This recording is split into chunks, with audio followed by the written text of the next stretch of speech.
My name's Darren. I'm 34, and I haven't been part of the family in a long time, at least not in the way they define it. To them, I'm the quiet one, the background guy.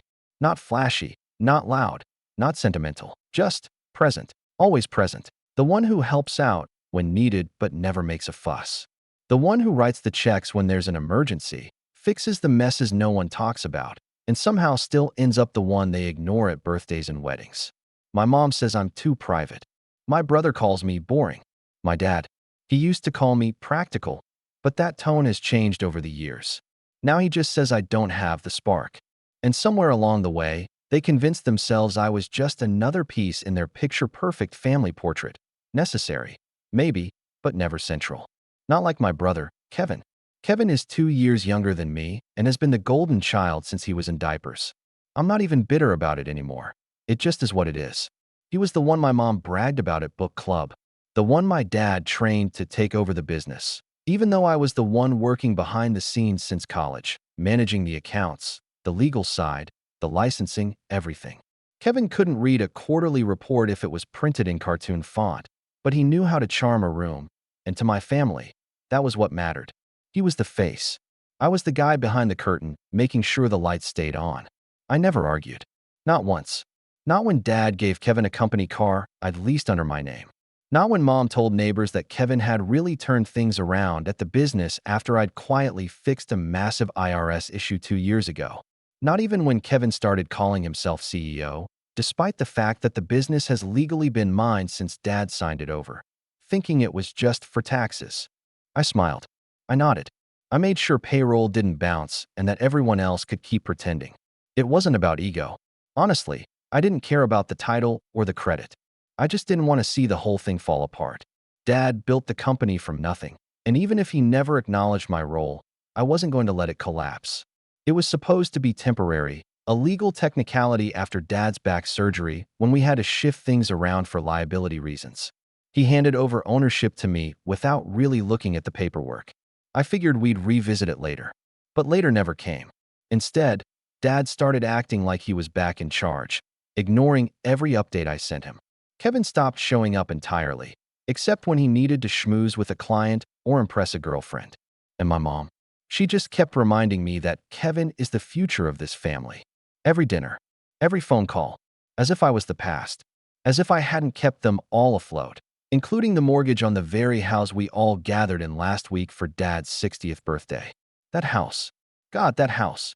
It used to be my childhood home, but my parents sold it 10 years ago when things got tight. Then 2 years later, after Kevin blew through the money they made from the sale and begged for help, I bought it back. Quietly, under my LLC. Let them move in. Let them believe some miracle investor had given them a sweetheart deal. They never asked questions, just moved in like it was owed to them. Mom even had the nerve to call it our house in front of her friends last Christmas, while I was the one shoveling the snow outside. So when Dad's big birthday bash rolled around, I already had a knot in my stomach. Not because I didn't want to celebrate him, but because I knew exactly how the night was going to go. I knew the speech would come. I just didn't know how far he'd take it. The house was full of extended family and friends I hadn't seen in years. Kevin stood at the center of it all, holding court like he always did, laughing too loudly, telling stories that somehow made him the hero every time. My mom flitted from guest to guest, bragging about the imported food, the wine, the caterers, all of which I'd paid for through my company. Dad sat in the living room like a king on a throne, wearing a new watch I'd sent anonymously a month before. He never even asked who it was from. Probably assumed it was Kevin. I kept mostly to the edge of the room. Played the role. The quiet son. The background guy. I didn't even get introduced to half the guests. One woman asked me if I was Kevin's assistant. I smiled and said something like that. Then came the toast. It started normal enough. A few jokes, some warm memories. People clapped and laughed. Kevin stood beside him, arms slung over his shoulder, basking in the attention like it was his birthday. Then Dad raised his glass a little higher, and the room got quiet. Everything you see here, he said, voice loud and clear, exists because of me. The house, the business, the cars, this family. There were polite nods, claps. Then he added, and when I'm gone, it all goes to Kevin. He's earned it. The silence after that was louder than anything. Kevin grinned. Mom gave a little smirk, and I just sat there, still, like a statue carved from disbelief. Not anger, just an ache. Familiar, dull, and now sharpened to a point. I looked at my dad, really looked at him, and I realized he wasn't trying to be cruel. He just genuinely believed it. In his mind, none of this could exist without him, not even the things I'd built in his name. In his eyes, I was just the help. That was the moment it all crystallized for me. All the little slights, the ignored emails, the unchecked receipts, the way Kevin had parked his company car diagonally on the lawn like he owned the place. They didn't just take me for granted, they erased me. They'd rewritten the story entirely, cast me as an extra in my own life. But I didn't react. Not then. I smiled. I lifted my glass. And I toasted with the rest of them. Because the moment wasn't about arguing. It was about revealing. So after the cake had been cut and the guests started filing out, I walked upstairs to the guest room where I'd been staying for the weekend. I grabbed the black folder I'd tucked into my bag the night before, a simple leather case with neatly tabbed documents. Deeds, registrations, ownership records, signatures. I brought it downstairs, and without a word, I set it gently on the dining table, right beside the half-empty champagne flutes and the forgotten birthday cards. The label on the folder was simple: updated ownership records. Then I walked out the front door without saying a word. And I waited. I didn't go far. Just around the corner, actually. There's a quiet park bench at the end of the cul-de-sac, half hidden by an overgrown hedge, where I used to sit with my headphones after school. I hadn't been there in years, but I remembered every crack in the pavement. I sat down, let the cool night air settle over me, and pulled out my phone. I wasn't watching them, exactly, but I was waiting. I knew what I'd left behind. I knew the weight of that folder and the silence it would detonate the moment someone opened it. 15 minutes later, the text came. From Kevin. "What is this?" Dad's freaking out. I didn't reply. I just watched the typing dots come and go. Then came another one. "Tell me this is a joke." Then the call. I let it ring out. Then another one from Mom. I let that one ring too. The thing is, they never asked. That's what always stuck with me. Not once, in all these years, did they ever stop and ask how the bills got paid, or who signed the checks, or why the mortgage company had a different mailing address. They didn't want to know. They just liked the illusion. And I'd kept it intact for longer than I should have. I stayed out there until the porch lights flicked off one by one. Until the house, my house, quieted down. By the time I came back in, the folder was gone from the table. Dad was in the kitchen, leaning over the counter with both hands pressed flat like he needed it to hold him up. He didn't look at me when I walked in. Neither did Mom, who was sitting at the island clutching a cup of untouched tea like it was the only thing tethering her to the floor.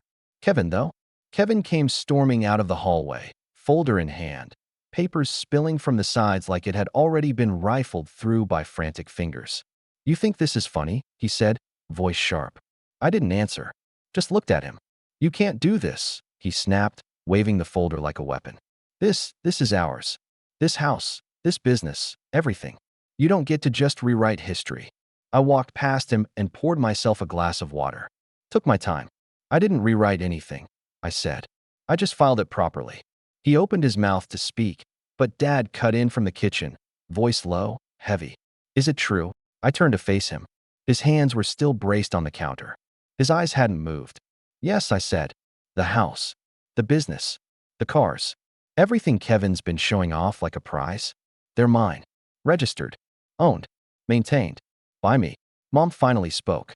"But why?" I blinked at her. "Why?" I echoed. "Because no one else could."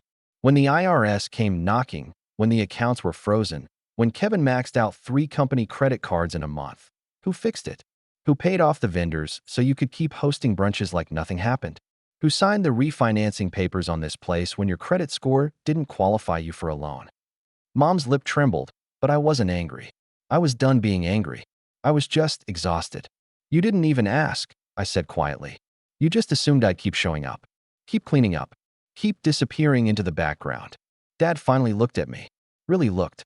"Why didn't you tell us?" That made me laugh. Not loudly. Just one of those bitter little exhales that happens when something sad finally becomes funny. "Tell you?" I said. The last time I tried to explain something, Kevin interrupted me to take credit for the last quarter's numbers, the ones I personally reconciled. "You gave him a bottle of scotch. You told me to take notes." Kevin turned red. That's not fair. No, I said. It's not. He sputtered. You think this makes you better than us? You think this folder makes you the boss? I took a step closer. Calm. Measured. No, I said. It just makes me the owner. And in that silence, for the first time in my entire life, I watched my father blink like he was seeing me for the first time. Kevin dropped the folder onto the floor and stormed off. Mom called after him, but her voice cracked halfway through. Dad sat down at the kitchen table like his legs couldn't hold him anymore. And I walked over to the fireplace, picked up the old family photo Mom loved to keep there, the one from Kevin's college graduation. I wasn't in it. I'd been the one taking the picture. I set it face down on the mantel. Then I turned to my parents and said quietly, "There's one more thing I wanted to let you know." I paused, let the weight of the moment sit. But before I could speak, the door behind me burst open. And there he was, Kevin. Kevin's face was flushed, his hair disheveled like he'd yanked at it all the way down the hallway. He was holding his laptop open, the screen still glowing. He didn't say anything at first, just stood in the doorway, chest heaving, eyes locked on me like I'd just pulled the rug out from under his whole life. And maybe, in a way, I had. But I wasn't ready for what he said next. "You revoked my access," he breathed. "To everything." I didn't respond, just waited. The CRM system, the payroll dashboard, the company email. He looked down at the laptop and back at me. "It's all gone. My login doesn't work. My phone's been blowing up. I've got 15 employees asking why their accounts are frozen." He stepped forward, voice rising. "What did you do, Darren?" I set my glass down on the counter, the sound of it tapping the granite louder than anything else in the room. "I took back what was mine," I said. "You can't just lock me out of my job." "It's not your job," I said. "It never was." He looked stunned for a moment, like he'd just been punched in the stomach. "You're joking, right? This is some kind of punishment." "No," I said. "This is me correcting a mistake." "You were the mistake," he spat. "You were never supposed to be part of this. You were always just the background guy. Dad trained me. This company was always going to be mine. You think you can just swoop in and take it because you paid a few bills?" My father flinched. "A few bills?" I repeated, slowly. "Kevin, you were this close to being sued for breach of contract. Twice. You didn't even know we had to carry liability insurance until I put you on a call with the lawyer. You've been playing CEO on social media while I've been running the company from behind the scenes. If anything, I gave you too much access." He opened his mouth to argue, but I held up a hand. "And let me be very clear, I didn't revoke anything tonight. Your access was set to expire 2 weeks ago when you stopped showing up to Monday calls and started charging spa weekends to the business account." He looked to Dad for backup. "Tell him," Kevin said. "Tell him this is insane." But Dad didn't say a word. Not yet. He just sat there, eyes flicking between us like he was watching a tennis match he didn't buy tickets for. "I'm not shutting down the business," I added, more to Dad than to Kevin. "I'm just shutting you out. Permanently." "Over what?" Kevin shouted. "Because I got a little recognition for once." "Recognition?" I repeated. "Kevin, you gave a speech at last quarter's meeting thanking yourself for increased profits that came directly from a software automation tool I spent 3 months building. You don't even know the name of half our vendors. You used to forward contract requests to Mom to print for you because you couldn't figure out how to sign a PDF. That's not true." I snapped. "Go check your sent folder." Kevin was breathing hard, fists clenched, jaw tight. He looked at me like he didn't even recognize the person standing in front of him. But that's because he didn't. None of them did. They didn't know I'd stayed up for weeks fixing a malware breach that Kevin had caused by downloading pirated music on the company laptop. They didn't know I'd paid for the roof after the storm last year, or that the reason the accountant never called back was because I was the accountant. They didn't know anything, because I never told them. Because I thought keeping the peace was more important than being seen. And maybe, for a while it was. But not anymore. Mom finally spoke again, her voice shaking. "Sweetheart, maybe we misunderstood." "No," I said. "You didn't misunderstand. You just didn't care to know. You all liked having a scapegoat when things went wrong, and a shadow when things went right." Dad stood up then, slowly, not angrily, just like he was realizing how deep the ground had shifted under his feet. "So what now?" he asked. I met his eyes. "Now? You live in a house I own. You drive a car registered under my LLC. The business you keep bragging about? It's mine. And if you want to keep pretending that Kevin earned any of this, I suggest you take a good look at those documents I left on the table. He looked down, jaw tight. I never meant to insult you, Darren. I just thought Kevin would carry the torch. I nodded.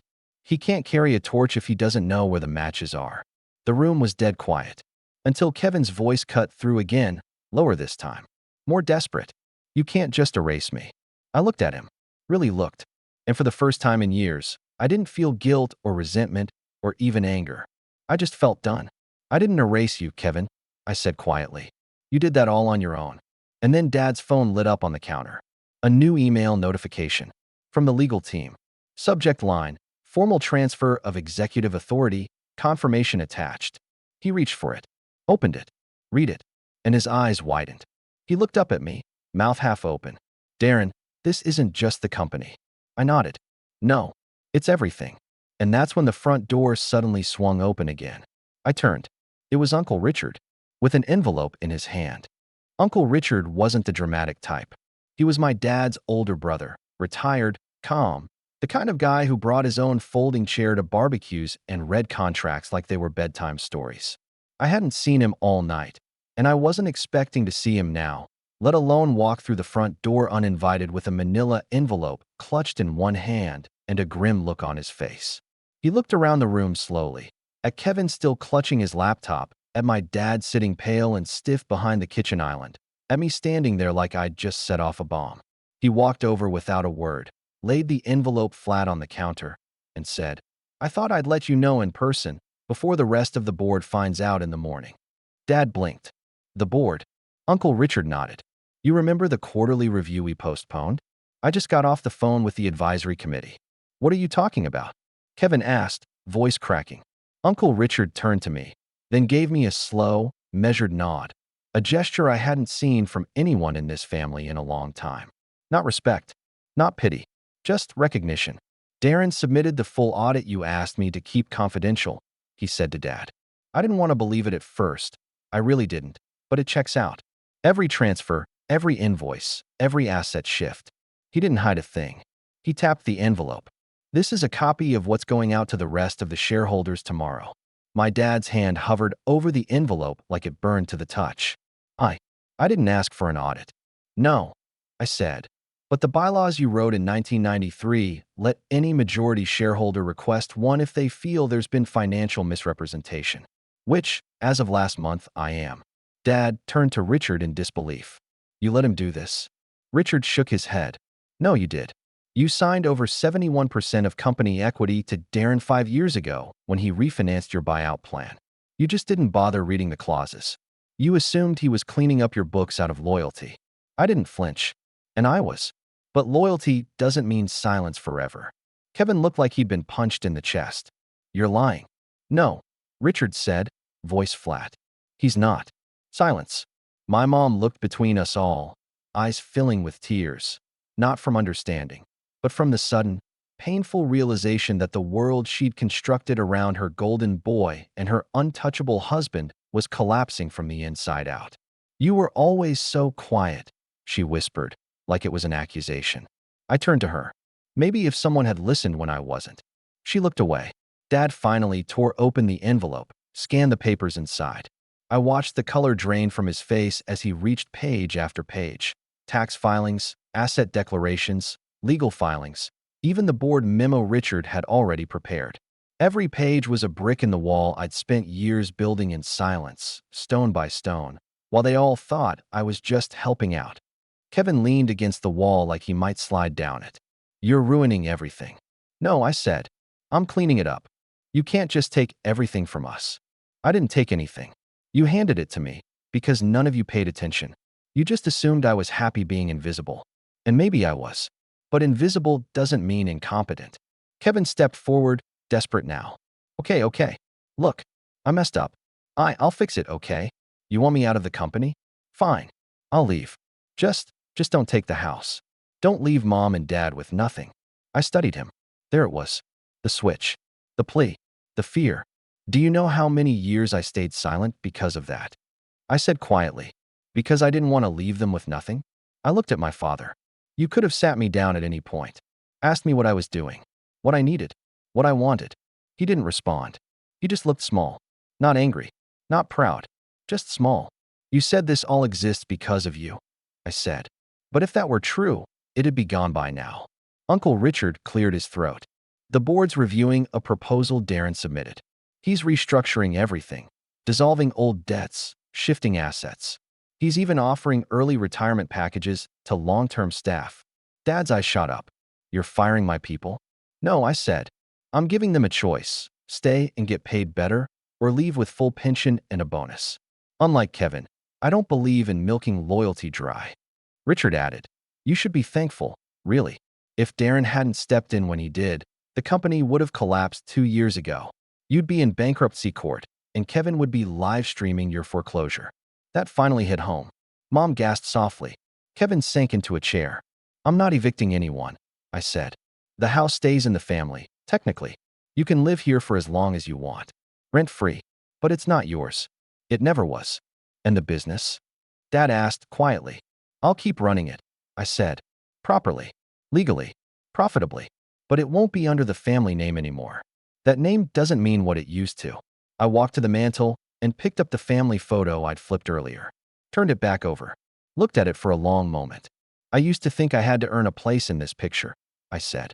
But I realized something. I was always in the frame. You just cropped me out. Dad swallowed hard. Kevin didn't look up. Mom started to cry. And I felt nothing but peace. Not smugness. Not victory.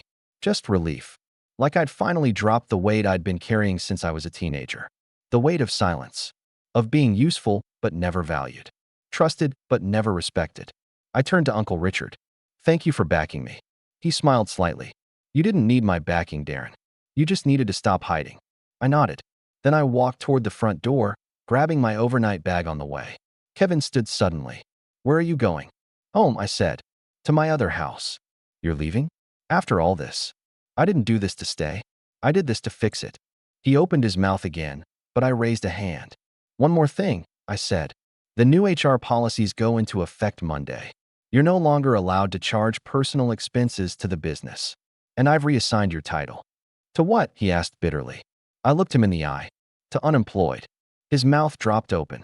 I turned, walked out the front door, and didn't look back. The night was cool. Quiet. For the first time in years, I wasn't a shadow walking behind someone else's spotlight. I was just me. Not the disappointment. Not the wallet. Not the invisible one. Just Darren. And I was finally free.